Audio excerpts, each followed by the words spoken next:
Salut à tous, c'est Electron Libre. Alors aujourd'hui, rubrique obsolescence programmée, sauvetage du manche de l'aspirateur. Donc je vais vous montrer ce qui s'est passé. J'étais en train de passer l'aspirateur et en fait le manche s'est pété en deux à ce niveau-là. Donc le truc improbable, normalement ça arrive jamais, mais là c'est arrivé. Donc au niveau de la réparation, ça se passe avec du matos de plomberie, PVC. Donc ici vous avez un coude, et là vous avez un bout de tuyau en PVC diamètre 40.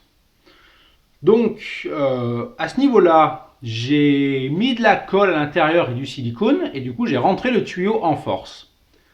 Donc, j'ai laissé sécher. Ensuite, de ce côté-là, donc le tuyau d'évacuation diamètre 40 que j'ai chauffé au pistolet thermique pour pouvoir agrandir son diamètre pour le passer par-dessus le coude.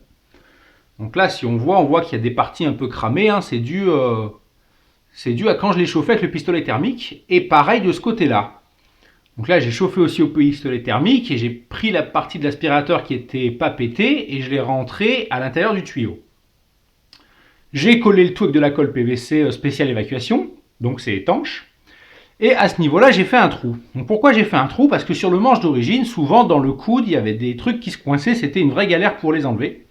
Donc du coup, j'ai fait une modif, j'ai fait une ouverture à ce niveau-là pour pouvoir passer les doigts, pour pouvoir aller chercher les choses qui se coincent plus facilement. Donc voilà au niveau de la réparation.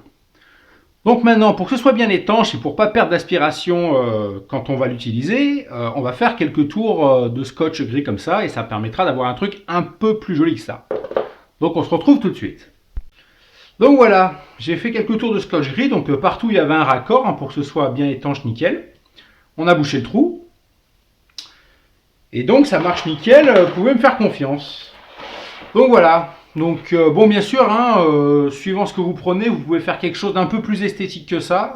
Moi j'ai fait ça avec du matos qui traînait dans mon garage de récupération. Je ne suis pas allé chercher spécialement ça pour réparer le manche de mon aspirateur. Mais voilà, sachez qu'avec du matos de plomberie ça se fait bien, c'est plutôt simple, c'est pas très compliqué.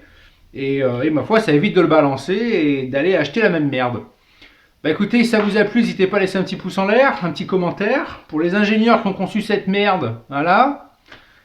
Et puis on se retrouve à une prochaine pour un autre truc. Allez, bye!